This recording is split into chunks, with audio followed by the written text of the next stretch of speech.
नमस्ते दोस्तों, सी Satbir Singh YouTube channel पे आपका स्वागत है। दोस्तों, जीएसटी 3B को कैसे फाइल करना है, इनपुट टैक्स क्रेडिट कैसे क्लेम करना है, इसके लिए गवर्नमेंट के द्वारा नया सर्कुलर जारी किया गया है। यह सर्कुलर बहुत ज़्यादा इंपॉर्टेंट हो जाता है क्योंकि यदि आप इसकी कॉम्प्लायंस नहीं करते हैं तो जीएसटी एक्ट के अंतर्गत एक्शन लिया जा सकता है और पेनल्टी लगाई जा सकती है। तो दोस्तों चलिए डिस्कस करते हैं सर्कुलर को डिटेल में।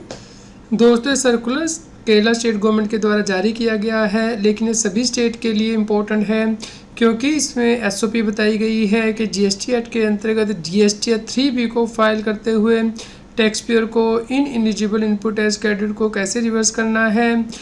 तो यदि ऐसा नहीं किया जाएगा तो उस केस में पेनल्टी लगाई जा सकती है। दोस्तों, जीएसटी एक्ट के अंतर्गत ये प्रोविज़न दी गई है कि जैसे ही व्यक्ति अपनी जीएसटी 3B को फाइल करता है तो उसके बेस पे स्टेट गवर्नमेंट का जो जीएसटी है वो सेटल किया जाता है।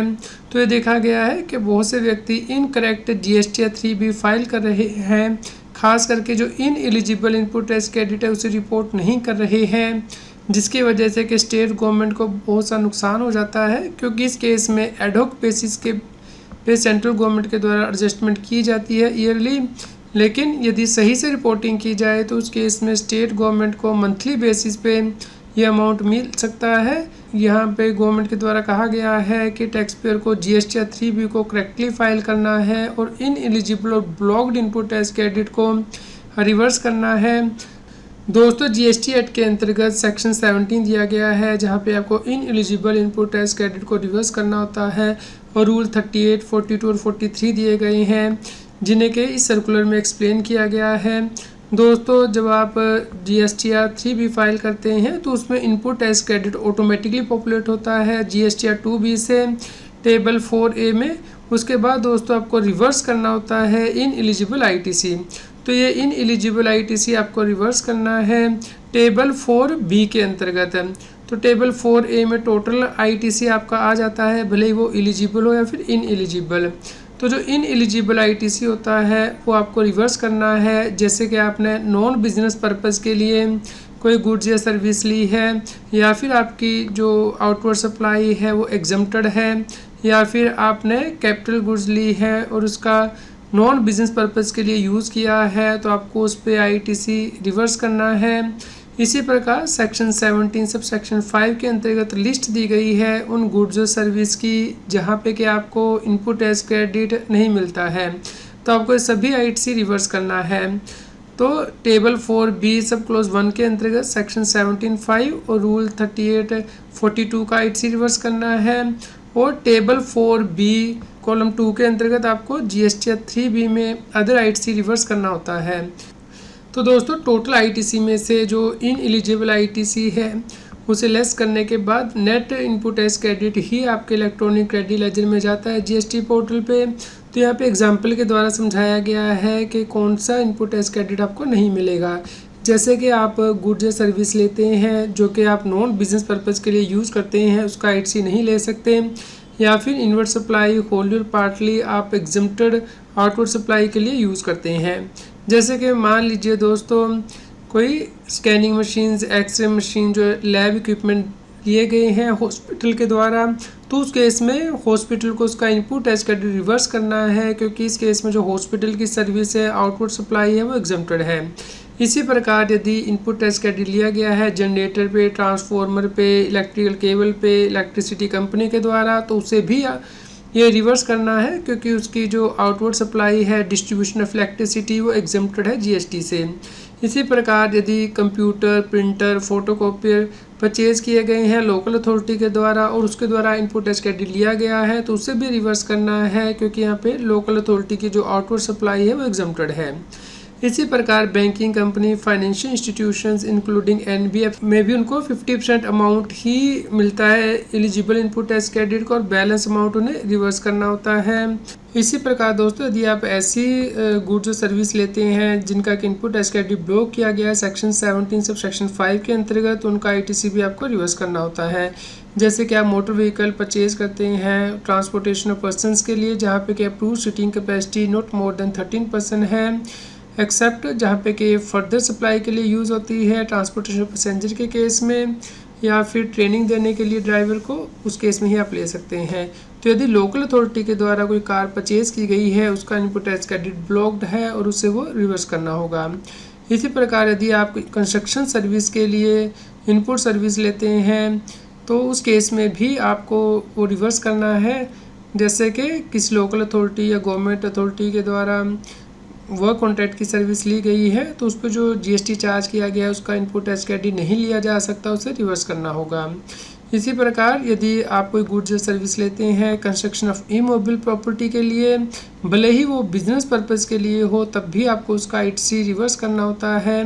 तो यदि आपने कोई बिल्डिंग कंस्ट्रक्शन करने के लिए कोई गुड्स या सर्विस ली है तो उसका ITC आपको रिवर्स करना है, क्योंकि ये ब्लॉक्ड क्रेडिट में आता है।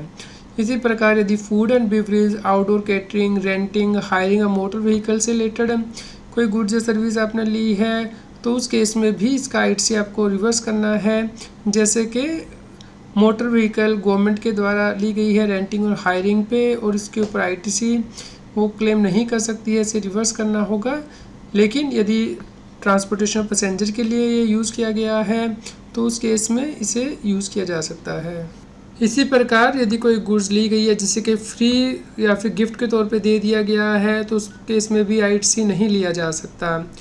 जैसे कि computer, laptop, cycle local authority के द्वारा फ्री दिए जाते हैं एलिजिबल सिटीजन्स को, तो उस केस में लोकल अथॉरिटी को इसका इनपुट टैक्स क्रेडिट रिवर्स करना होगा।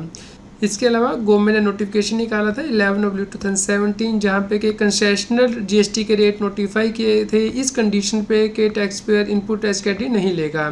तो जैसे कि चिट फंड सर्विस में 12% GST लगता है और इसमें इनपुट टैक्स क्रेडिट नहीं लिया जा सकता।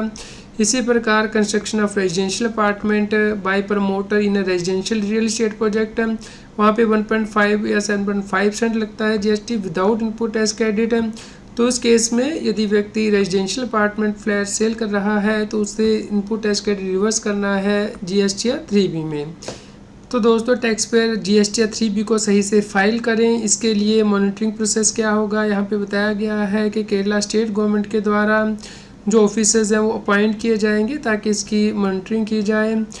कमिश्नरेट के द्वारा GST लिस्ट जो है वो प्रिपेयर की जाएगी ऐसे टैक्स पेयर की जिनका कि GST या 2B में एक्सेस IGST आ रहा है एज़ कम्पेयर टू GST या 3B, और इसके लिए कम्युनिकेशन भेजा जाएगा। तो दोस्तों जैसे ही प्रॉपर ऑफिसर को कम्युनिकेशन मिलेगा उसे विदिन 30 डेज जो है शेड्यूल को कंप्लीट करना है कि वो कैसे वेरीफाई करेगा, और उसके बाद वेरिफिकेशन प्रोसेस कंप्लीट किया जाएगा, यानी कि आपके GST या 3B को GST या 2B से कंपेयर किया जाएगा। और यदि पता लगता है कि आपने in eligible input tax credit को रिवर्स नहीं किया है टेबल 4B में, तो उस केस में टैक्स पेयर को 2 बार कॉन्टैक्ट किया जाएगा, 1 हफ्ते के ब्रेक के बाद, यानी कि फ़ोन पे भी और ईमेल पे भी आपको कॉन्टैक्ट किया जाएगा ताकि आप अपनी नेक्स्ट मंथली GST या 3B की रिटर्न में इस इन एलिजिबल क्रेडिट को रिवर्स कर सकें। तो यदि आप नेक्स्ट GST या 3B में रिवर्स नहीं करते हैं तो फिर से आपको फ़ोन किया जाएगा और ईमेल की जाएगी कि आपको रिवर्स करना है। यदि आप फिर भी ऐसा नहीं करते हैं तो उस केस में नोटिस जारी किया जाएगा, लेटर जारी की जाएगी 127 सेक्शन के अंतर्गत, और इसके अलावा जो जनरल पेनल्टी है सेक्शन 125 के अंतर्गत 25,000 रुपीज़ की वो भी इम्पोज की जा सकती है। तो दोस्तों यदि ये केस सेंट्रल टैक्स के अंतर्गत आते हैं तो CBI को उसके बारे में इन्फॉर्म किया जाएगा, तो गवर्नमेंट इसकी मॉनिटरिंग जो है वो करेगी। दोस्तों आप इस सर्कुलर को डाउनलोड कर सकते हैं, इसका लिंक इस न्यूज़ की वीडियो डिस्क्रिप्शन में दिया गया है। तो दोस्तों आपको बहुत ध्यान रखना है अपनी GST या 3B को फाइल करते हुए, और जो भी इनपुट टैक्स क्रेडिट आ रहा है उसका बाइफर्केशन करना है कि एलिजिबल कितना है और इन एलिजिबल कितना है। In eligible input tax credit को आपको रिवर्स करना है GST या 3B में। उम्मीद करते हैं आपके लिए यह न्यूज़ यूज़फुल रही होगी। कृपया लाइक करें और शेयर करें ताकि सभी लोगों तक ये जानकारी पहुंच पाए और वो GST की कंप्लायंस कर पाएँ। रेगुलर GST और टैक्स अपडेट के लिए इस चैनल को सब्सक्राइब करें।